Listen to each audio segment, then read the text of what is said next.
మళ్ళా పైసల ముచ్చట పట్టుకొచ్చినోళ్ళ అర్రే సెంటర్ వాళ్ళు మళ్ళా రూపాయలు ఏమన్నా మారుస్తున్నారా అని నోరు నిల్లబెట్టకుండ్రి. ఇది రూపాయలు మార్చే ముచ్చట కాదు కానీ రూపాయలు చేతులు మారితే ఆ చేతుల కాంచి నరుక్కున్నట్టు అయినంత పని చేయబోతున్నది సర్కారు. అదేంటంటే ఈ స్టోరీ నోడ్రి. కంపెనీలు ఉన్నాయా, కాంట్రాక్ట్లు చేస్తారా? మీకెందుకండి లక్షల రూపాయలు ముట్టుకున్నారో మూతి వలగొడతాం అన్నట్టే చేస్తున్నారు లా సెంటర్ సర్కార్ వాళ్ళు.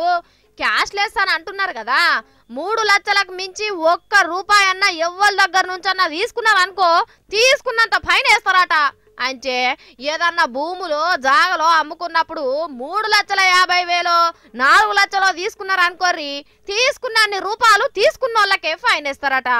ఇచ్చిన వాళ్ళదేం తప్పు లేదట. 3 లక్షలు దాడితే బ్యాంకుల ఇంటర్నెట్ లో పంపుకున్నాడో చెక్కులు రాసుకున్నాడో చేయాలట, గాని నగదు రూపాయలు అయితే అస్సలు తీసుకోవద్దట. ఎందుకంటే ఆ ఇచ్చేటోడు దొంగ డబ్బో దొర డబ్బో తెలియదు కదా. ఆ దొంగలను దొరకబట్టాలంటే దొర లెక్క పైసలు దాచుకున్న వాళ్ళ బొంటే విసికితేనే నయమని ఉపాయం చేస్తున్నారట. రేపో మాపో ఆర్డర్లు వచ్చేటట్టే కనిపిస్తున్నాయట. అంటే చూస్తున్నారా నువ్వు కథ ఎట్లున్నదో? తెలుసో తెలియకో ఎవరన్నా పైసలు ఇచ్చిపోతే ఇచ్చినోన్నేమనకుండా తీసుకున్నోన్నే తప్పు తీసుడంటే ఇక ఏమనాలే. మళ్ళా వాటికి ట్యాక్స్ లేసుడు 1000-2000 ఫైన్ లేసుడు కాదు, ఎంత తీసుకుంటే అంతే ఫైన్ అట. అంటే తీసుకున్న పైసలు పుసుక్కున్న బ్యాంకులో వేసిండ్రా అనుకోర్రి తెలియక ఇక వాటే అన్నట్టు. ఏంది ఏ ముచ్చట అని అడగకుండానే పైసలు గుంజుకుంటారట. ఇంట్లో ఎలకలను పట్టుకునేందుకు ఇల్లుందాలుగా పెట్టుకున్నట్లేవు సర్కారు చేసే పనులు. అయినా కోట్ల రూపాయలు మింగేటోళ్ళు ఏ లెక్కలు చూపెడతారు?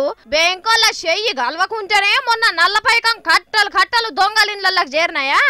ఇప్పుడు కూడా అంతే, కోట్లు ఉన్నోని ఇంట్లకే పైసలు పోతాయి. మన సొంటోళ్ళు తెలియక బ్యాంకులో దాచుకొని పోతే మొత్తం గుంజుకుంటారు అన్నట్టు.